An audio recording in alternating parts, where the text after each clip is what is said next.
बिस्मिल्लाहिर्रहमानिर्रहीम। अस्सलाम वालेकुम डियर स्टूडेंट्स। आज हम चैप्टर नंबर 7 को स्टडी करते हुए, जैसा कि आपको पता है, हम लोग इंजाइम्स के करैक्टरिस्टिक्स तक पढ़ चुके थे। अब हम स्टार्ट करने लगे uses of enzyme in different industries. ठीक है, हम इंजाइम्स के यूजेस देखेंगे कि हम इंजाइम को बायोलॉजिकल केमिकल रिएक्शंस के अलावा, नेचुरली के अलावा, हम लोग कहाँ कहाँ इंडस्ट्रीज़ में इंजाइम्स को यूज़ कर सकते हैं डिफरेंट पर्पसेस के लिए। तो देखिए, इंजाइम्स हैज़ एक्सटेंसिव एप्लीकेशन, यानी कि इंजाइम्स को हम लोग मल्टीपल ऑफ टास्क के लिए यूज़ कर सकते हैं in various industries. For example, सबसे पहले आपके पास आ जाता है फूड इंडस्ट्री, यानी कि हम लोग इंजाइम को किधर यूज़ कर सकते हैं? फूड्स की प्रोडक्शन के लिए। Enzymes that break starch into simple sugar are use in the production of white bread, यानी कि जो आप लोग बेक हुई हुई वाइट ब्रेड खाते हैं, बंस खाते हैं, रोल्स खाते हैं, वो सब, उन सब के लिए क्या चीज़ ज़रूरी होती है? इंजाइम। ठीक है, यानी कि ऐसे इंजाइम जो स्टार्च को ब्रेक डाउन कर देते हैं, किसमें? सिंपल शुगर के अंदर। ठीक है, उसके बाद जो आप लोग देखते हैं कि वो क्या हो जाता है, जो आप लोगों का जो फ्लोर होता है वो फर्मेंट हो जाता है, तो उसके अंदर कार्बन डाइऑक्साइड की अमाउंट ज़्यादा हो जाती है। ठीक है, उसमें आप लोग यीस्ट का भी यूज़ करते हैं। ठीक है, उसके बाद देखिए, enzyme are also use for the production of cheese. Enzyme किस लिए यूज़ किए जाते हैं? चीज़ के लिए। देखिए, आप लोगों को मल्टीपल्स फूड नज़र आ रहे हैं, ब्रेड है, बंस है, रोल्स है, प्लस चीज़ है। इन सब के लिए का मतलब क्या है कि आप लोग कहाँ पर यूज़ कर रहे हैं इसको? फूड इंडस्ट्रीज़ में। इसके बाद सेकंड पॉइंट देखिए, आपके पास है पेपर इंडस्ट्री, यानी कि पेपर इंडस्ट्री में कैसे यूज़ कर सकते हैं? Enzymes degrade starch to lower its viscosity that aid का मतलब क्या होता है? यानी एडिशन करना इन मेकिंग पेपर। यानी कि पेपर इंडस्ट्री में हम क्या करते हैं? ऐसे इंजाइम्स को यूज़ करते हैं जो स्टार्च को क्या कर देते हैं? उसकी विस्कोसिटी को लो कर देता है। विस्कोसिटी का मतलब क्या होता है? अगर आप लोग इसमें एग्जांपल ले सकते हैं वाटर एंड हनी की, तो अगर देखें, हम वाटर को अगर फ्लो करवाते हैं, पानी अगर किसी शेल्फ वगैरह पे गिरे, उसकी विस्कोसिटी क्या मतलब क्या है? कि वो बहुत जल्दी फ्लो कर जाता है। जबकि अगर हम लोग उसी के मुकाबले में हनी को देखें, तो उसकी विस्कोसिटी बहुत ज़्यादा क्या होती है? लो होती है। ठीक है, इसका मतलब क्या है? हम लोग इंजाइम को फूड इंडस्ट्री के साथ साथ पेपर इंडस्ट्री में भी यूज़ कर सकते हैं। नेक्स्ट हमारे पास यूज़ है बायोलॉजिकल डिटर्जेंट के तौर पर भी हम लोग क्या करते हैं? इंजाइम्स को यूज़ कर सकते हैं। आपके पास इसमें एग्जाम्पल है, कौन सा प्रोटीन है आपके पास? Protease enzyme. ठीक है, कौन सा इंजाइम है? Protease enzyme. It is use for the removal of protein stains from cloth. ठीक है, बहुत सारे प्रोटीन स्टेन्स जो होते हैं, जो दाग लग जाते हैं कपड़ों पे, उनको रिमूव करने के लिए आप लोग क्या यूज़ करते हैं? Protease enzyme. ठीक है, अमाइलेज एंजाइम है सेकंड एग्जांपल आपके पास, बायोलॉजिकल डिटर्जेंट है ये। ठीक है, amylase enzyme used in dish washing. ये जो आप लोग घरों में डिश वॉशिंग बार्स वगैरह यूज़ करते हैं या लिक्विड्स यूज़ करते हैं, वो क्या करते हैं? रेजिस्टेंट होता है स्टार्च रेजिड्यूज से। ठीक है, क्योंकि स्टार्च रेजिड्यूज क्या क्या मतलब है? कि आप लोगों का जो फूड है उसमें स्टार्च प्रेजेंट होती है। अब आप लोगों ने देखो, सम टाइम बर्तन के ऊपर कितना ज़्यादा दाग लग जाता है, उसको रिड्यूस करने के लिए आपके पास क्या होते हैं? ये अमाइलेज इंजाइम्स प्रेजेंट होते हैं आपके जो डिटर्जेंट्स हैं उनके अंदर। उसके बाद आपके पास नेक्स्ट एग्जांपल है फर्मेंटेशन इंडस्ट्री। ठीक है, फर्मेंटेशन इंडस्ट्री।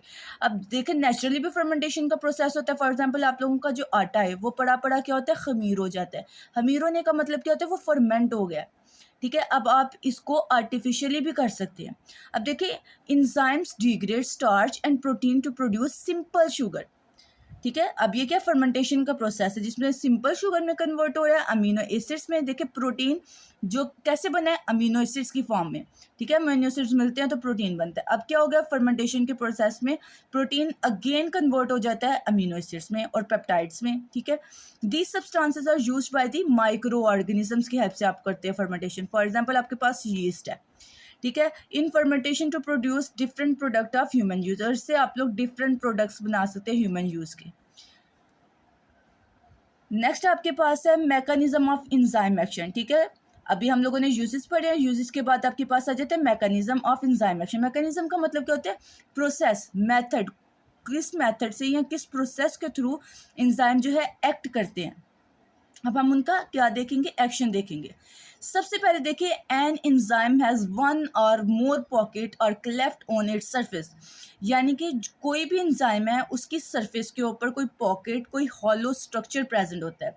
ठीक है, एम्प्टी स्पेस प्रेजेंट होती है। These are called active site. ठीक है। या तो सम टाइम क्या होगा, बिल्कुल हॉलो सा स्ट्रक्चर होगा जिसमें आकर आपके पास सबस्ट्रेट अटैच होंगे, या सम टाइम क्या होता है उसका पॉकेट लाइक स्ट्रक्चर, क्लेफ्ट का मतलब है सम टाइम कुछ आउटग्रोथ टाइप होगी, ठीक है, जिसके ऊपर क्या आके अटैच हो जाएंगे आपके पास सबस्ट्रेट, ठीक है। These active site are directly involve in catalysis, और ये जो आपके पास एक्टिव साइट होगी ये डायरेक्टली किसमें इन्वॉल्व होगी, कैटालाइसिस में, यानी कि एंजाइम के या आपके बॉडी में होने वाली केमिकल रिएक्शन को स्पीड अप करने के लिए। अब इसमें आप लोग टू मॉडल्स देखेंगे इन मैकेनिज्म ऑफ एंजाइम एक्शन में। आपके पास जो सबसे फर्स्ट है वो है लॉक एंड की एक्शन, ठीक है, लॉक एंड की model of enzyme action. Lock and की का मतलब क्या है कि वो बहुत स्पीडली क्या होगा कि आके उसके अंदर फिट हो जाएगा इस तरीके से कि वो जैसे एक लॉक और की का रिलेशनशिप होता है, ठीक है। अब सबसे पहले हम देखेंगे कि ये मॉडल किसने इंट्रोड्यूस करवाया था। तो वो साइंटिस्ट का नेम जो है वो जर्मन केमिस्ट है जिनका नेम है एमिल फिशर, ठीक है। इन्होंने क्या किया था इन 1894। अकॉर्डिंग टू इट, इनके मुताबिक इन्होंने जो अपना एक्सपेरिमेंट परफॉर्म किया था इस प्रोसेस के ऊपर, वो किया था 1894 में, ठीक है। इनके मुताबिक क्या था कि जो एक्टिव साइट है एंजाइम की उसका एक कोई ना कोई फिक्स स्ट्रक्चर होता है। जैसे हमने पढ़ा एंजाइम क्या होता है, एक स्पेसिफिक नेचर का होता है, इसी तरह से इन्होंने क्या कहा कि जो कोई भी एंजाइम है वो क्या हो, उसकी एक फिक्स स्ट्रक्चर है। This substrate molecule fit precisely into it to form enzyme substrate complex, ठीक है। इन्होंने क्या कहा है कि कोई भी एंजाइम है उसका एक फिक्स स्ट्रक्चर है और उसी फिक्स स्ट्रक्चर के अकॉर्डिंग आपके पास सबस्ट्रेट आके उसके साथ अटैच होगा और क्या बना देगा, एंजाइम सबस्ट्रेट कॉम्प्लेक्स। क्यों? क्योंकि एंजाइम की एक्टिव साइट के ऊपर अटैच किसने होना है, सबस्ट्रेट ने। तो दोनों को आप मिला के क्या आप कहोगे कि जो आपके पास प्रोडक्ट बन रहा होगा रिएक्टेंट के थ्रू वो क्या है, एंजाइम सबस्ट्रेट कॉम्प्लेक्स। समझ आ गई? यानी कि आपने कहा है कि आपके पास एंजाइम है, उसकी एक्टिव साइट के ऊपर क्या अटैच हुआ, सबस्ट्रेट, यानी कि आपके पास टू रिएक्टेंट्स है, एंजाइम एंड सबस्ट्रेट। तो क्या बना देंगे, ES कॉम्प्लेक्स, यानी कि एंजाइम सबस्ट्रेट कॉम्प्लेक्स। ये एंजाइम आगे से कैटेलाइज करेगा रिएक्शन को, यानी कि उसको स्पीड अप करेगा। फिर उसके बाद जो सबस्ट्रेट है वो ट्रांसफॉर्म हो जाएगा किसमें, प्रोडक्ट में। ऐसा ही है ना कि सबस्ट्रेट जो है अटैच हुआ था कि वो अब किस में कन्वर्ट हो चुका है, एक प्रोडक्ट के अंदर, और अब यही प्रोडक्ट आगे से रिलीज होगा एंजाइम के थ्रू। अब इसके अंदर आप लोग डायग्राम की तरफ देखें, आपके पास देखिए क्या है, एंजाइम, इसके ऊपर क्या है, ये देखिए हॉलो सा स्ट्रक्चर है, एम्प्टी सा स्ट्रक्चर है, पॉकेट्स इनको आप कहेंगे, क्लेफ्ट कहेंगे इनको। ये क्या है, एक्टिव साइट है एंजाइम की। इसके ऊपर क्या अटैच होना है आपके पास आके, एक न्यू चीज दैट इज सबस्ट्रेट, और वो क्या होना चाहिए, देखिए इसके क्या है, एक फिक्स शेप है, उसी की शेप का आपके पास आके क्या अटैच हो रहा है, सबस्ट्रेट। अब जैसे ही दोनों अटैच हो जाएंगे तो क्या बना देंगे, एंजाइम सबस्ट्रेट कॉम्प्लेक्स, ठीक है। अब ये आपके पास क्या होगा, ये अटैच होने वाला सबस्ट्रेट आपके पास है प्रोडक्ट, और इसको आपने डायग्राम को क्या कहा है, ये है लॉक एंड की मॉडल ऑफ एंजाइम एक्शन। अब सेकंड आपके पास जो है वो है इंड्यूस फिट मॉडल। अब इंड्यूस फिट मॉडल हम लोग सबसे पहले देखेंगे कि किसने प्रपोज किया। ये है आपके पास अमेरिकन बायोलॉजिस्ट, पहले आपने केमिस्ट पढ़े थे, अब है बायोलॉजिस्ट, डायनल कॉशलैंड। इन्होंने एक्सपेरिमेंट कब परफॉर्म किया, 1958 में। इनके मॉडल के अकॉर्डिंग क्या है कि जो एक्टिव साइट है एंजाइम की वो रिजिड नहीं है। हमने पहले क्या पढ़ा कि जो एंजाइम है उसका एक स्पेसिफिक स्ट्रक्चर है, लेकिन अब हम कह रहे हैं वो रिजिड नहीं है, यानी कि हार्ड नहीं है, फिक्स नहीं है, as it is. When substrate interact with enzyme, अब कह रहे हैं जैसे ही सबस्ट्रेट का मॉलिक्यूल एंजाइम के साथ इंटरेक्ट करेगा, अटैच होने लगेगा, तो एक्टिव साइट रीशेप हो जाएगी। यानी कि जिस तरह का सबस्ट्रेट होगा, जो आपके पास एक्टिव साइट है एंजाइम की वो अपने आप को रीशेप कर लेगी, उसी की शेप में अपने आप को ढाल लेगी ताकि सबस्ट्रेट इजीली आके एंजाइम की एक्टिव साइट के साथ अटैच हो जाए, ठीक है। तो इसका मतलब क्या है, इंड्यूस फिट मॉडल, यानी कि बिल्कुल फिट हो जाए, उसके मुताबिक क्या करेगा, एंजाइम अपने आप को रीशेप करेगा, अपने एक्टिव साइट को रीशेप करेगा। अब यहाँ पर आप लोग देख सकते हैं इसकी डायग्राम भी, कि सबसे पहले देखिए फर्स्ट आपके पास एंजाइम है। अब देखिए उसकी शेप में डिफरेंस है, यहाँ पर देखिए कितना स्मॉल सा स्ट्रक्चर है, यहाँ पर कितना लार्ज सा स्ट्रक्चर है। अब क्या होगा, जैसे ही सबस्ट्रेट आके अटैच होने लगेगा एंजाइम से के साथ, तो एंजाइम अपने आप को रीशेप करेगा। रीशेप क्यों करेगा, क्योंकि इसके साथ जैसा सबस्ट्रेट है वो इजीली आके उसके साथ अटैच हो जाए। अब देखिए जैसे ही वो अटैच हो गया तो क्या बन गया, एंजाइम सबस्ट्रेट कॉम्प्लेक्स, और आपके पास जो आपके पास अटैच होने वाला सबस्ट्रेट है अब वो एक्ट करेगा एज अ प्रोडक्ट। और ये आपको क्या शो कर रहा है, induce feed model of enzyme action, यानी कि दो मॉडल पढ़े हैं आपने लॉक एंड की, उसमें उन्होंने बता दिया कि एंजाइम की भाई रिजिड स्ट्रक्चर है, ठीक है, एक फिट है, वो उसकी स्पेसिफिक नेचर है, उसका स्पेसिफिक स्ट्रक्चर है। तो जैसा आपके पास एंजाइम की एक्टिव साइट होगी सेम वैसे सबस्ट्रेट अटैच होना चाहिए। जबकि इंड्यूस फिट मॉडल में आपको उन्होंने बता दिया कि जो सबस्ट्रेट के अकॉर्डिंग एंजाइम अपनी एक्टिव साइट को रीशेप कर लेगा। उसके बाद हम पढ़ते हैं factors that affect the activity of enzyme. अब यहाँ पर हम लोग क्या पढ़ने लगे हैं, फैक्टर्स जो कि इफेक्ट करते हैं एक्टिविटी ऑफ एंजाइम को। अब मल्टीपल्स ऑफ फैक्टर्स हैं आपके पास। सबसे पहला फैक्टर है टेम्परेचर का। तो टेम्परेचर में देखें क्या लिखा हुआ है, सबसे पहले each enzyme work at a maximum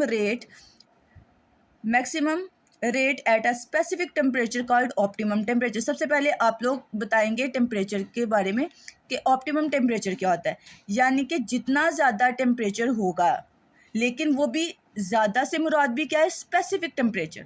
अगर बहुत एक्स्ट्रा टेम्परेचर चला जाता है तब आपकी बॉडी के एंजाइम वर्क नहीं करते, ठीक है। यानी कि एंजाइम कब वर्क करते हैं, जब आपकी जो टेम्परेचर है वो ज़्यादा हो, मैक्सिमम हो, लेकिन आपके पास मैक्सिमम भी कितना होना चाहिए, स्पेसिफिक टेम्परेचर। फॉर एग्जांपल आपकी बॉडी का टेम्परेचर 37 है, आपके एंजाइम, अब देखिए 37 टेम्परेचर क्या है, बहुत हाई है।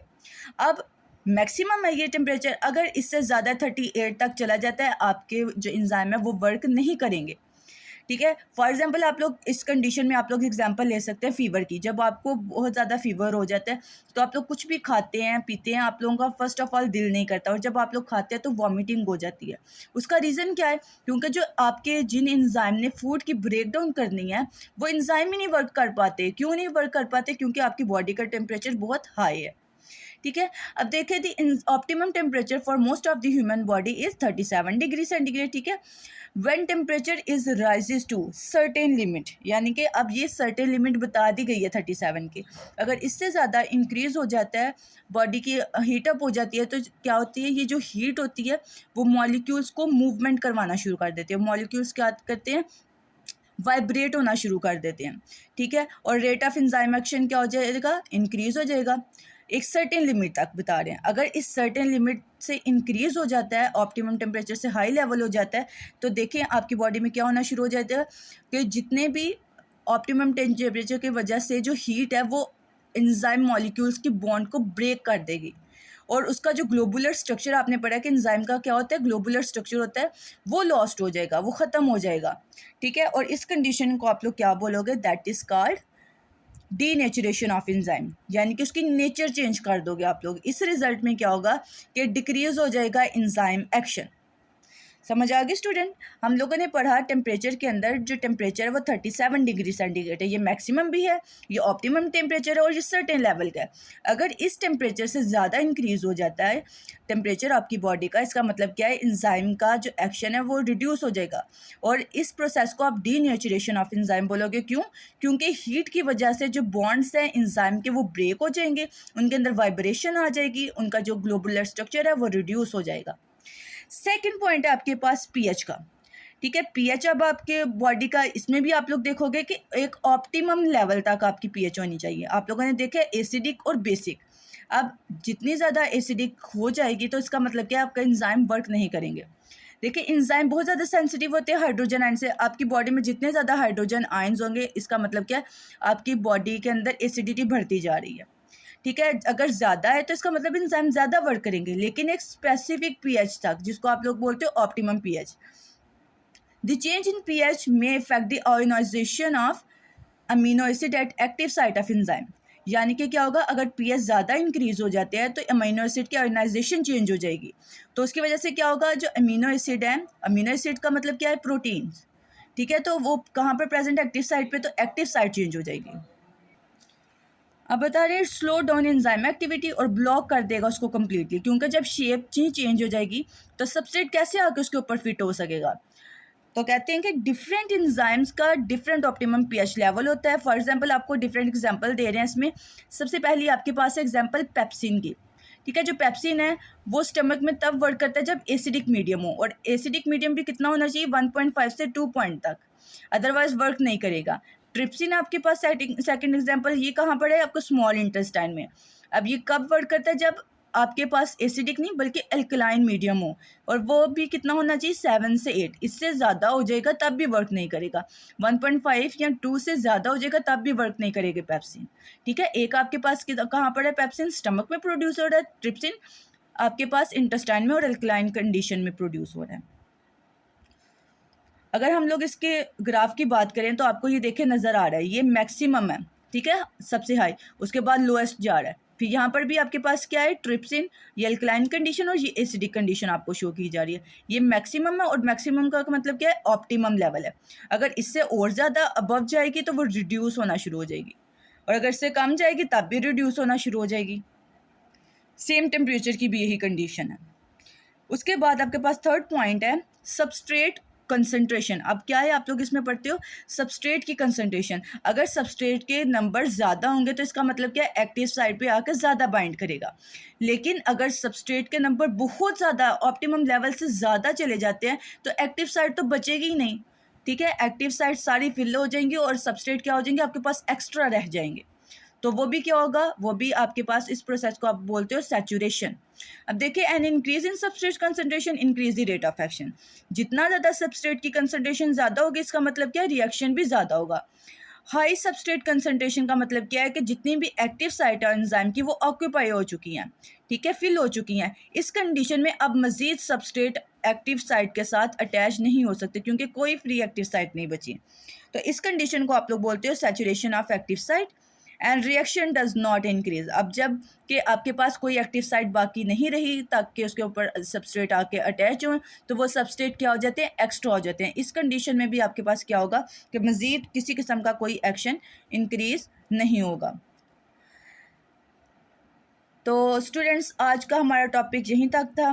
तो इंशाल्लाह नेक्स्ट वीडियो में हम नेक्स्ट टॉपिक को स्टडी करेंगे। तब तक के लिए अल्लाह हाफिज़।